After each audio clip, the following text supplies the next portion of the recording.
Meus amados irmãos e irmãs, vocês já conhecem, a maioria aqui já conhece o Michael, não é? Mas aqueles que não conhecem o Michael, esse é o pastor Michael Jackson, né? Amém. Luiz da Silva.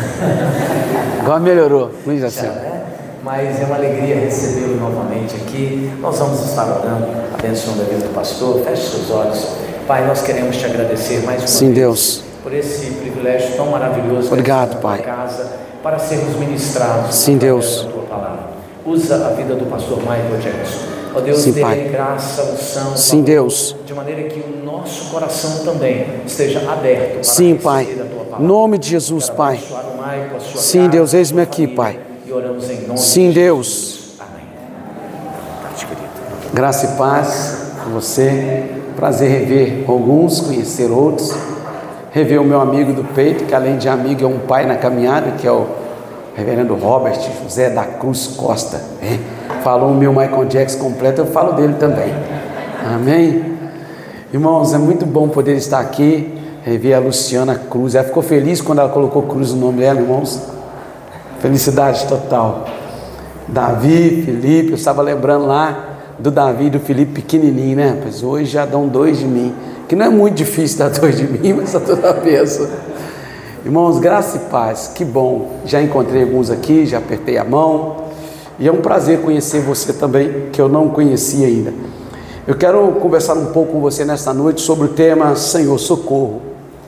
Eu quero falar sobre um pedido de socorro, porque o socorro e esse grito de socorro é algo inerente de todo ser humano. Quando a gente nasce, a gente tem um pedido de socorro. E o nosso pedido de socorro, quando criança, é o choro.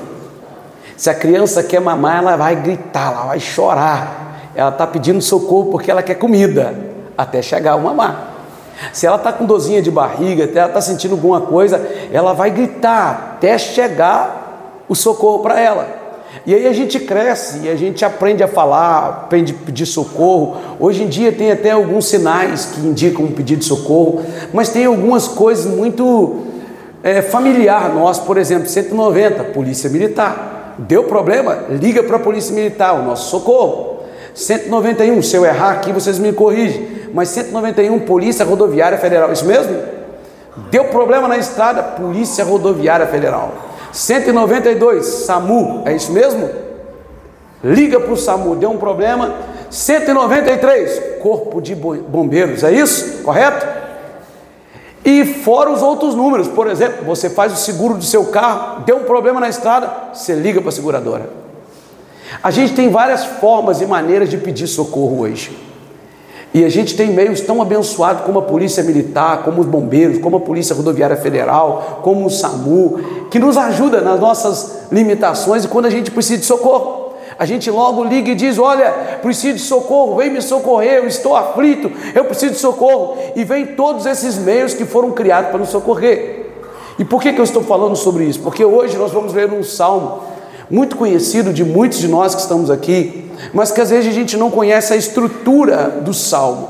A gente lê, simplesmente lê e passa despercebido o que estava acontecendo. E o salmo que nós vamos ler é um pedido de socorro do rei Davi. A grande maioria dos salmos são cânticos que nasceram no meio da sociedade, são salmos e cânticos populares, mas tem salmos que nasceram dentro do palácio, assim como esse salmo do rei Davi que nós vamos ler, o salmo de número 51, do versículo 1 em diante. Esse salmo traz para nós um grito de socorro, e que talvez é o grito de socorro do coração de muitos que estão aqui nessa noite. E eu quero desafiar você a abrir o seu coração, porque daqui a pouco nós vamos fazer alguns apelos para que você venha aqui à frente.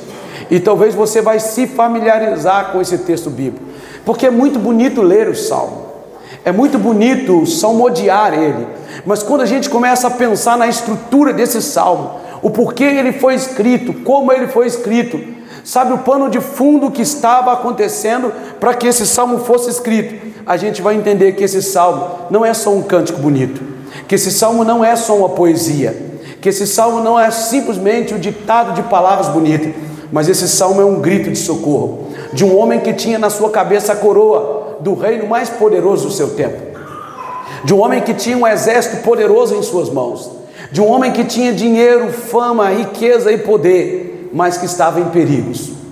E nesse momento ele grita por socorro. E eu quero convidar você então a abrir a sua Bíblia, no Salmo de número 51. Por favor, fique de pé por um instante.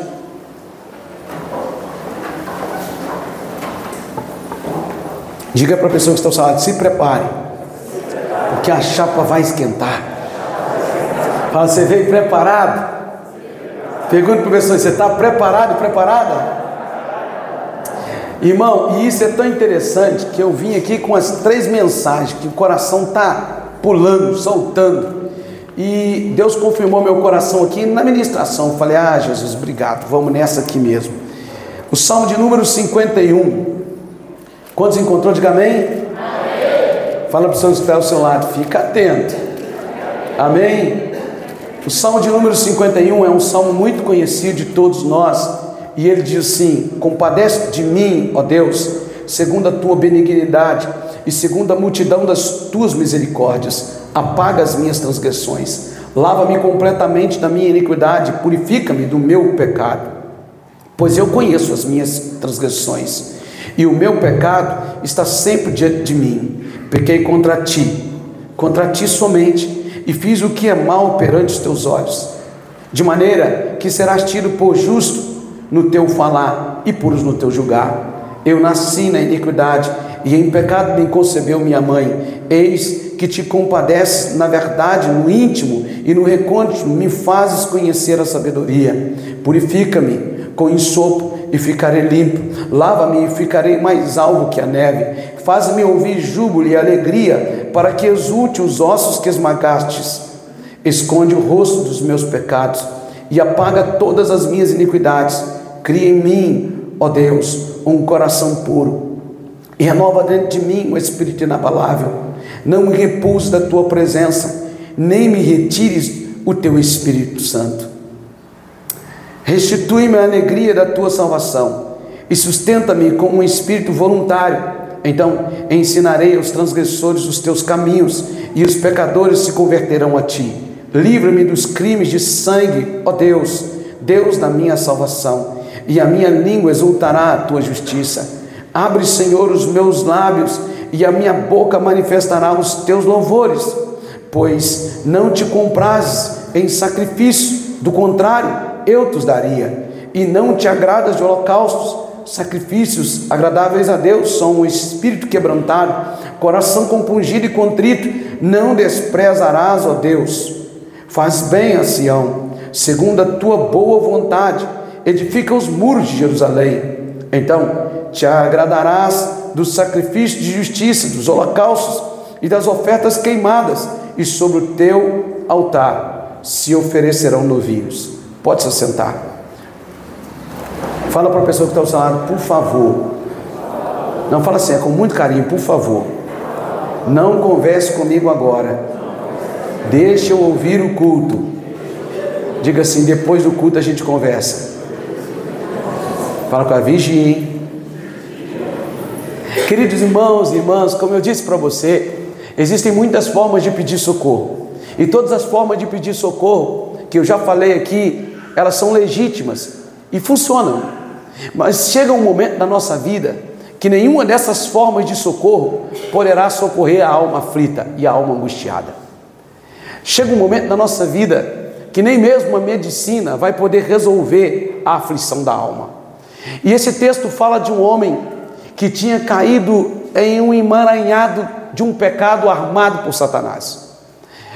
Nos dias dos reis irem para a guerra, Davi ele não foi para a guerra. Davi enviou a sua tropa para a guerra e ele ficou em casa. Talvez porque ele confiava no poder bélico da sua tropa. Talvez porque ele sabia que o seu exército era um exército de excelência. Davi confiava muito em seu exército, mas Davi tinha que ter ido para a guerra. Naquele dia que Davi ficou em casa, de repente ele começa a passear pelo seu palácio. Está lá em 2 Samuel, você consegue entender e ver essa história. E ao passear pelo seu palácio, quando ele olha para o seu jardim, ele vê uma mulher chamada Batseba, que a tradução desse nome hebraico é filha da abundância. Uma mulher muito bela, bonita, tomando banho nua no seu jardim. Davi não contentou só em olhar. Davi olhou, desejou e mandou, ordenou que trouxesse aquela mulher até ele. E ele não pediu que levasse aquela mulher até ele simplesmente para conversar, mas ele queria estar com aquela mulher de forma inadequada, porque aquela mulher tinha um esposo. E o pior de tudo, que o esposo daquela mulher era Urias, um dos guerreiros de Davi que estava na guerra. Era um dos combatentes que estava dando a vida pelo rei no campo de batalha. E o rei, tão conhecido, tão famoso por tantos salmos bonitos que escreveu, um rei tão conhecido porque a Bíblia chama ele de um homem segundo o coração de Deus, e mas nesse dia, esse rei caiu, e nenhum outro pedido de ajuda poderia ajudá-lo mais, porque ele caiu. Ele olhou para Batseba, não só desejou, como ele usou a sua coroa, ele usou o seu poder para possuir uma mulher que não era dele. E então, agora, Davi comete um adultério. E quando Davi percebe que a coisa estava feia, porque tempos depois Batseba manda para ele um recado: olha, eu estou grávida. Então ele trama algo pior ainda. Ele manda chamar do campo de batalha o seu guerreiro Urias. E quando ele chega, o rei, de uma forma perversa, diz para ele: vai para casa, vai estar com a sua mulher, porque na mente e no coração de Davi ele vai se deitar com ela, e para todos os efeitos o filho é dele. Só que aquele homem era um homem nobre, e ele ficou sentado à porta do palácio. E quando o rei sai, observa, lá estava Urias à porta do palácio, e o rei então conversa com ele. Ele diz: meu senhor, como posso eu estar deitado com a minha esposa quando os meus irmãos estão morrendo na guerra? Então Davi, ele percebe que não teria como ele enrolar Urias, porque aquele camarada sabia que o lugar dele era estar guerreando, como assim também deveria ser o lugar do rei. E sabe o que ele faz? Ele manda uma carta nas mãos do próprio Urias, e Urias era tão fiel ao rei que ele não abriu a carta. E a carta tinha uma mensagem para o comandante da guarda real. Quando a tropa de Urias, ou seja, quando os combatentes forem para a guerra e Urias estiver nesta linha de frente, todo o exército vai se afastar, porque eu preciso que esse homem morra na guerra. Ele não pode voltar para casa. Esse homem tem que morrer aí. O rei Davi, que é tão conhecido, perdeu a sensibilidade de Deus nesse momento, perdeu a intimidade com Deus nesse momento, e a notícia chega que finalmente Urias morreu na guerra. O caminho estava aberto para Davi. Davi então agora casa com Batseba. Parecia um enredo muito tranquilo, estava indo tudo muito bem, porque aliás ele era o rei de Israel, ele tinha coroa em suas mãos, ele era o poderoso no meio do povo. Até que Deus olha para aquela situação e diz: as coisas estão erradas, você tem a coroa, mas eu sou o rei. E Deus então levanta um homem chamado Natã, profeta de Deus, que vai até a casa do rei Davi e começa a contar uma historinha para o Davi. E a historinha é: Davi, meu rei, um homem rico recebeu um convidado, e esse homem rico tinha muitas ovelhas. Então ele deixou as suas ovelhas e foi nas ovelhas do homem pobre, e pegou das ovelhas do homem pobre e matou para saciar a fome dos seus convidados. E o rei Davi, longe de Deus nesse momento, distante de Deus, olha para Natã e diz: esse homem é digno de morte, como pode alguém fazer isso? Então o profeta aponta os dedos no rosto do rei com autoridade e diz: esse homem é o senhor rei, que poderia ter qualquer outra mulher, e pegou a mulher do seu soldado. Nesse momento começa a se descortinar das vistas de Davi o pecado que ele estava, e emaranhado que ele tinha se envolvido. Davi começa a perceber o quão distante de Deus ele estava. Davi começa a perceber que na justiça própria dele, Deus deveria matar ele, porque ele diz: esse homem é digno de morte. Davi começa a perceber que ele era um homem digno de morte, porque ele se enveredou por um caminho de pecado, derrota e fracasso.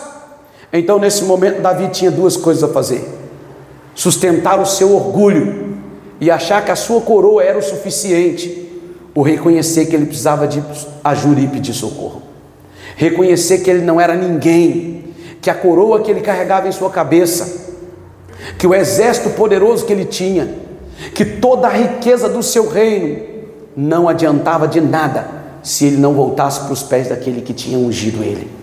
Então Davi, ele faz a melhor escolha. Ele não ligou para o 190, nem para o 191, nem para o 192, nem para o 193. Ele também não ligou para uma seguradora, mas ele entrou em contato diretamente com aquele que poderia mudar a vida dele. E Davi grita por socorro. Sabe qual é a grande questão desse texto? E sabe por que eu amo a Bíblia? Porque a Bíblia nunca escondeu o erro de homens e mulheres que foram ungidos e abençoados. Mas a Bíblia deixa claro que veio um chamado Jesus Cristo, que pagou pelos nossos pecados. E a Bíblia deixa claro que todo arrependimento diante de Deus gera purificação e restauração. E é por isso que Davi é tido como um homem segundo o coração de Deus, porque ele pecou sim, ele falhou sim, mas quando ele foi confrontado, ele teve a capacidade de entender que a sua coroa, que os seus bens, que o seu trono não poderia sustentar ele para a vida eterna. Então Davi, ele pede socorro. Davi, ele grita para o socorro, e o Salmo de número 51 está dentro desse contexto que eu acabei de dizer para você. E o que a gente aprende então com o pedido de socorro de Davi, que também deve ser o meu pedido e o seu pedido? E eu quero dizer com muito amor e carinho nessa noite: se você tem um pedido de socorro para fazer, faça, grite, porque Ele está aqui, Jesus está aqui para te socorrer. Nós aprendemos algumas lições com esse salmo, e a primeira lição que nós aprendemos, que Davi, ele pede por socorro a quem? A um Deus que tem o poder de purificar as nossas vidas, a um Deus que tem o poder de dizer sim, os teus pecados estão perdoados. Davi não pediu socorro à sua coroa, Davi não pediu socorro ao seu exército, Davi não pediu socorro à sua riqueza, mas quando o pecado é exposto diante dele, Davi pede socorro àquele que tem poder para purificar os nossos pecados.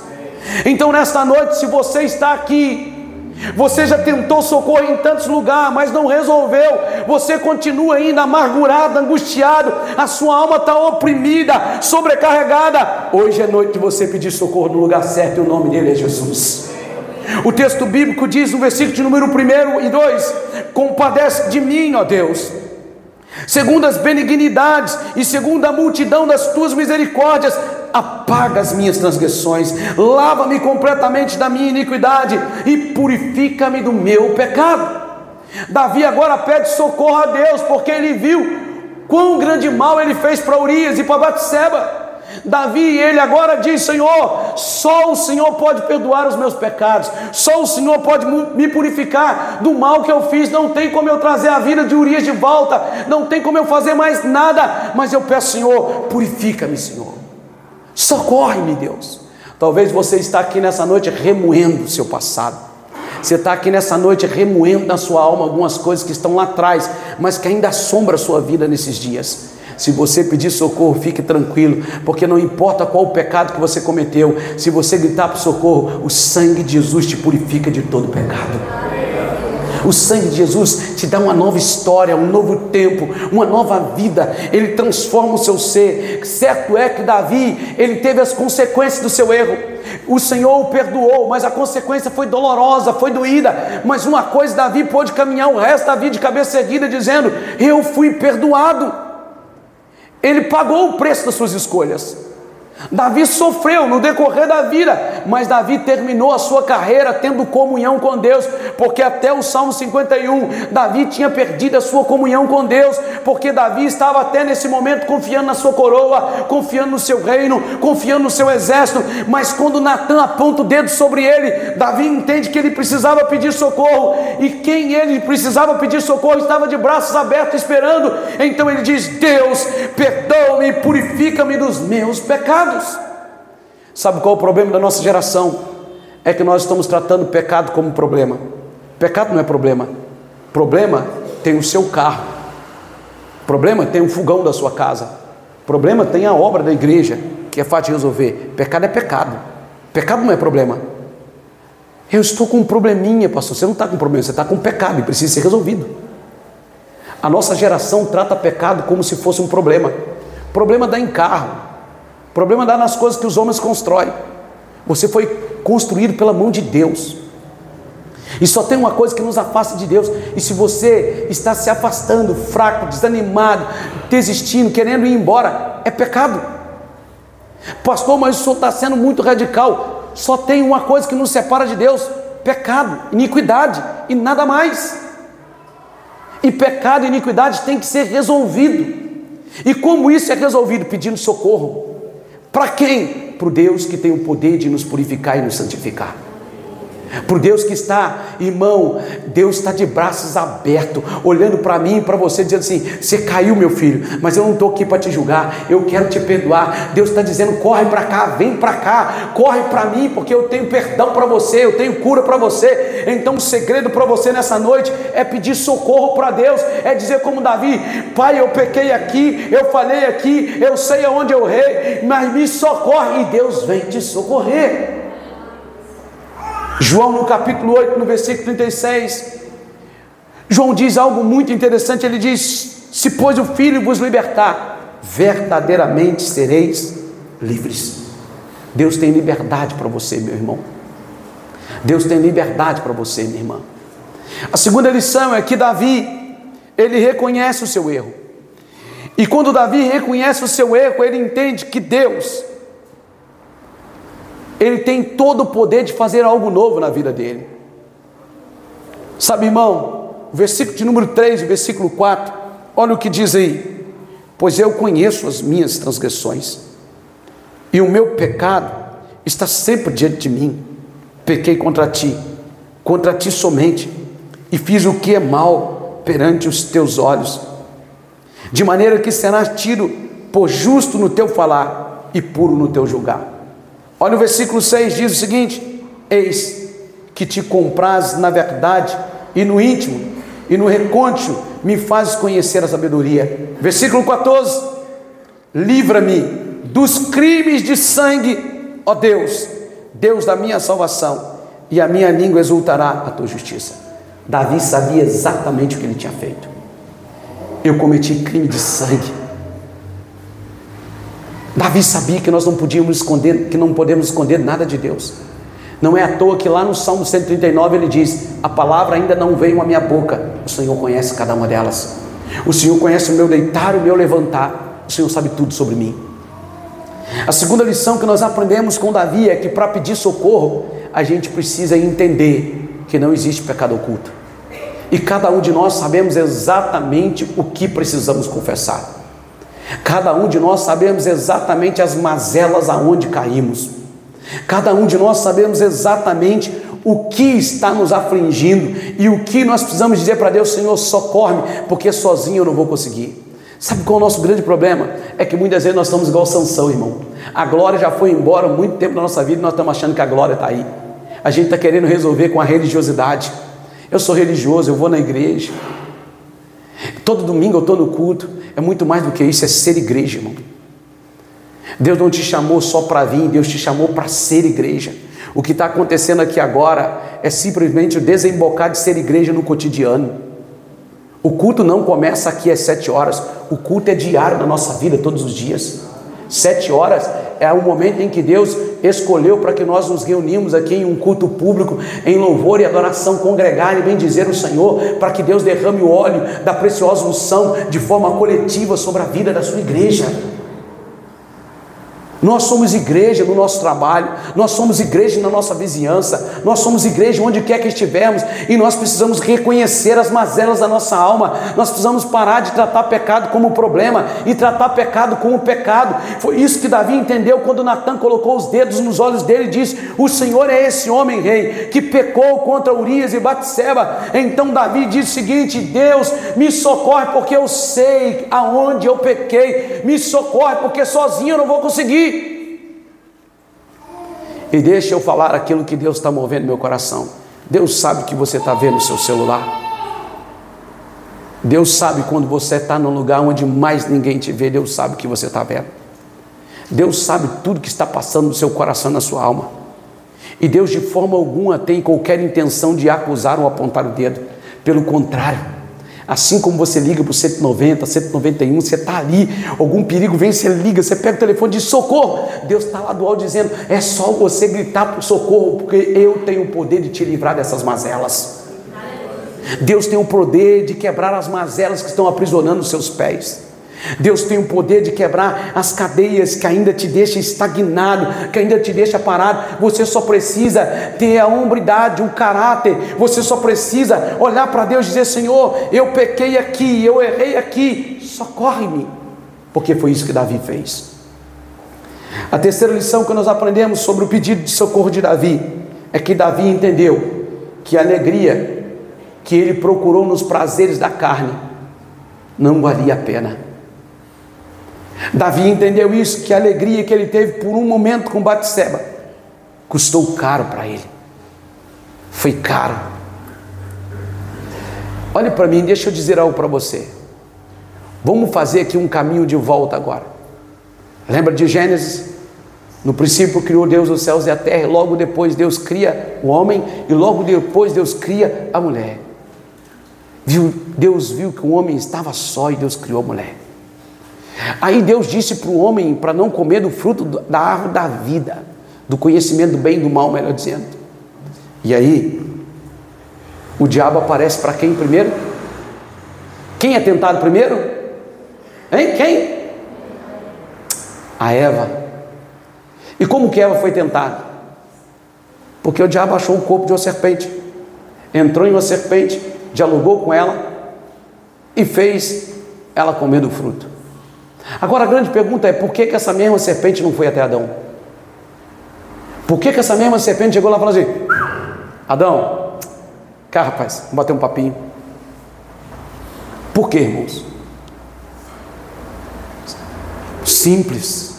A Eva ouviu do Adão, o Adão ouviu de Deus. Para Eva o diabo apareceu como uma serpente feia, esquisita, e conseguiu levar. Mas para Adão ele apareceu como Eva, bonita, jogando os seus cabelos, dizendo, come meu amor. Você acha que Adão caiu no primeiro dia? Você acha que Adão caiu na primeira tentativa? Por isso o diabo usou Eva, a atração. Você acha que foi Deus que colocou Batseba lá? Cuidado, meu irmão, porque você às vezes está achando que o diabo vai chegar para você rabudo, chifrudo, e eu vou te pegar. Não. Ele vai usar as formas mais belas que você possa imaginar. E ele vai te tentar exatamente nas suas necessidades. Para Eva ele usou a serpente, mas para Adão ele usou Eva. Porque era o mais belo que tinha para Adão. Era o que enchia os olhos do Adão. Carne da sua carne, ossos dos seus ossos. Quando Adão olhou, eu fico imaginando, não, Eva, vou comer não, Deus falou para não comer. Você não me ama. O pecado já tinha entrado, irmão. Você não gosta de mim. E eu não acho que ele caiu no primeiro dia, até porque eles foram criados para ser eterno. E o Éden, a palavra no hebraico Éden, que é traduzido como jardim, não tem nada a ver simplesmente com jardim. A palavra no hebraico Éden não tem uma palavra definida literalmente para jardim, mas é literalmente pedaço do céu na terra. O Éden era literalmente a expressão, a presença do céu na terra. Adão e Eva estavam literalmente no céu. Era o lugar da presença de Deus, aonde Deus ia conversar com eles todos os dias, na viração do dia. De repente chega Eva e balança o cabelo, olha para o Adão, e o Adão olhou, pá, tá diferente, hein? Que isso? Meu Deus, come meu bem. Não, hoje não quero, muito obrigado. Agora imagine, irmão, se chega a serpente, eu acho que o Adão já tinha dado uma bica na cabeça da serpente de primeira. Sai para lá, Satanás. Eu acho que ele ia reconhecer de cara que era o capeta. Mas chegou Eva, irmão. O que eu estou querendo dizer para você nessa noite, essa é a nossa terceira lição. Você precisa entender, irmão, que os prazeres dessa terra não valem a pena. Os prazeres dessa terra são transitórios. Eu tenho dito isso muito para os meus jovens lá, sou até enjoado falando com eles. Para com isso, sabe? Jovem que fica namorando com um, namorando com o outro, namorando com um, namorando com o outro. Você sabe o que significa a palavra solteiro? Você, quem é solteiro aqui? Levante as mãos. Você já parou para pensar no que significa a palavra solteiro? Quem sabe? Só e inteiro. É exatamente isso. Só inteiro. Para que você chegue num casamento agora com uma namorada, com uma noiva, juntos e inteiro. Mas aí namora com o outro, transa com o outro, vira uma bagunça doida, chega no casamento quebrado. Com tanto de gente dentro da alma. Com tanta de mazelas dentro da alma, com tantas feridas, com tantas marcas na alma, não chega no casamento inteiro, já chega quebrado. E aí é preciso fazer o caminho de volta e pedir perdão. É preciso fazer um caminho de volta, porque os prazeres desse mundo são atrativos. Davi olhou para Batseba, uma mulher bonita, uma mulher atraente, e fez a escolha errada, e custou caro para ele. Porém, no Salmo 51, Davi reconhece dizendo: não valeu a pena, os prazeres dessa terra não valeu a pena. E olha o que ele diz no versículo de número 8, acompanhe comigo, e versículo 9: faze-me ouvir o júbilo de alegria, para que exulte os ossos que esmagaste, esconde o rosto dos meus pecados e apaga todas as minhas iniquidades. Versículo de número 11, diz assim: não me repulse da tua presença, nem retires de mim o teu espírito. Versículo 17: sacrifícios agradáveis a Deus são um espírito quebrantado, coração compungido e contrito, não desprezará, ó Deus, a sua oração. Sabe o que Davi está dizendo no versículo 10? Ele está dizendo o seguinte: restitui-me, Senhor, cria em mim um coração puro, quebrantado. E ele fala aqui, olha, não me tire o teu espírito. Ele está dizendo: o prazer com Betseba tirou de mim a tua presença, arrancou de mim a tua presença. O meu pecado me afastou do Senhor. Deus, não vale a pena, então eu estou te pedindo socorro, me traz de novo para a tua presença. A maior desgraça de um homem, de uma mulher, é conquistar tudo nessa terra, mas não ter a presença de Deus. Davi tinha um reino, tinha coroa, Davi tinha súditos, mas por causa do seu pecado, ele não tinha mais a presença. E ele então ora pedindo socorro: Senhor, não tire de mim o teu espírito, torna-me a dar a alegria da tua salvação, torna-me a dar a alegria que eu tinha antes deste pecado, torna-me a dar a alegria que a coroa não pode me dar, torna-me a dar a alegria que o dinheiro não pode me dar. Socorre-me, Senhor. Talvez você entrou aqui nesta noite, está sendo aplaudido pelos homens, está conquistando algumas coisas, mas está longe do Senhor. Sabe o que Deus está dizendo para você? É tempo de você voltar para a maior conquista que você pode ter, que é a vida eterna, que é a alegria da salvação. Você precisa chorar de novo na presença do Senhor. Você precisa entender que a tua vida vai acabar. Sabe o que a minha Bíblia diz em Tiago, no capítulo 14, no versículo 12? Que a nossa vida é como uma fumaça, que hoje aparece e amanhã vai embora. O amanhã é uma mentira que te contaram. O amanhã não existe, o que existe é hoje, e quando você chegar no amanhã será hoje. Mas a eternidade é uma realidade em Deus. Então, meu irmão e minha irmã, Davi, ele pede socorro, porque ele entendeu que os seus pecados, que trouxe prazer momentâneo, roubou a alegria da salvação do coração dele. Como você está? Como está o seu coração? Eu vim aqui com um propósito em trazer uma palavra de Deus para você. E a palavra de Deus é: peça socorro, porque a alegria da salvação pode voltar a reinar no seu coração. A quarta e a última lição, e eu termino aqui, diga graças a Deus. Só por causa disso vou pregar mais 2 horas. Tá ruim, irmão? Oh, Jesus. Recebe carro aí, irmão. Casa nova, irmão. Todo mundo gosta de ouvir isso, né, irmão? Mas isso é tão secundário. Sabe, a Bíblia diz o seguinte: buscai o Senhor em primeiro lugar, lá Mateus 6, a tua justiça, e as demais coisas você serão acrescentadas. Busca primeiro o reino e deixa que Deus vai acrescentar o que Ele quiser na sua vida.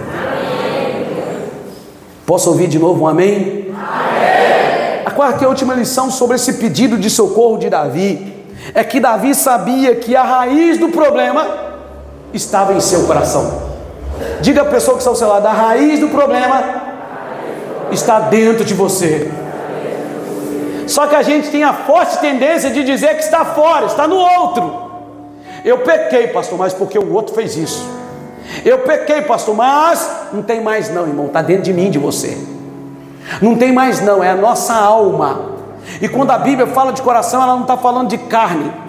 Muitas das vezes que a Bíblia usa a palavra coração, ela está falando de alma, psique, quem nós somos, emoções. O que Davi está dizendo é o seguinte: olha o que ele diz no versículo de número 10: Cria em mim, ó Deus, um coração puro e renova dentro de mim um espírito inabalável. O que ele está dizendo? O problema é a minha alma, as minhas emoções, não está fora não, sou eu. Olha o que ele diz no versículo de número 11: não me repulse da tua presença, nem retire de mim o teu espírito. Versículo 17: sacrifícios a Deus são espírito quebrantado e coração compungido e contrito, não despreza, ó Deus, a sua oração. Davi está dizendo: Senhor, o problema não foi a Betseba, o problema não foi a coroa, o problema não foi o meu reino, o problema foi a corrupção do meu coração, o problema foi a minha alma, o problema está dentro de mim. Então socorre-me, Deus, me dê um novo coração, socorre-me, Deus, cura minha alma ferida. Socorre-me, Deus, porque os médicos do meu palácio não podem fazer isso, o meu dinheiro não pode me dar isso, a minha coroa não pode me dar, o título de rei não pode me dar, mas só o Senhor. Então socorre-me, dai-me um novo coração. E talvez eu estou falando com pessoas aqui que está carregada de ódio, de mágoa, de rancor, de ofensa, que não conseguiu perdoar. As marcas estão aí, a sua alma está gritando, o seu coração está chorando. Hoje é noite de você dizer: Senhor, socorre-me e dá-me um novo coração. Socorre-me, Deus. Se você ligar para o 190, talvez a viatura não vai chegar no momento que você quer, porque tem mais demandas. Se você ligar para o 193, talvez a viatura do corpo de bombeiro também não vai chegar no momento que você quer, porque também tem mais demandas. Se você ligar para o 192, o SAMU pode demorar, porque também tem muitas demandas por aí. Se você ligar para o seguro do seu carro, talvez eles vão dizer para você: vai demorar um pouco para chegar o guincho, porque o guincho está atendendo outra ocorrência. Mas se você gritar pelo Todo-Poderoso, o socorro é instantâneo, vem na hora, porque Ele é Deus onipotente, onipresente, onisciente, Senhor dos senhores, Todo-Poderoso. Então nesta noite é noite de você clamar para o socorro. Ezequiel, no capítulo 36, no versículo 26, vai uma palavra de Deus para o povo que está exilado na Babilônia. E sabe qual é a palavra? Vos darei um novo coração. Como está a sua alma? Como está o seu coração? Você precisa clamar para o socorro? Ele está aqui. Ele está aqui. O Espírito de Deus está aqui. E eu quero fazer um convite. Quantos aqui estão nos visitando pela primeira vez? Levante suas mãos. Opa, estou vendo lá atrás. Vamos dizer para eles: sejam bem-vindos. Vamos, sejam. Diga para eles: volte sempre, traga mais 10. Sejam bem-vindos no nosso meio. Eu quero fazer um convite para você que está aqui. Você que quer entregar a sua vida ao Senhor Jesus. Você que nunca fez essa oração, eu quero convidar você a vir aqui à frente. Eu não vou orar primeiro e depois dizer: vem aqui à frente agora. Não, você tem que ser muito consciente do que você vai fazer. Eu quero convidar você que nunca veio à frente de uma igreja, levantou as suas mãos e confessou publicamente Jesus como seu Senhor e Salvador. Eu quero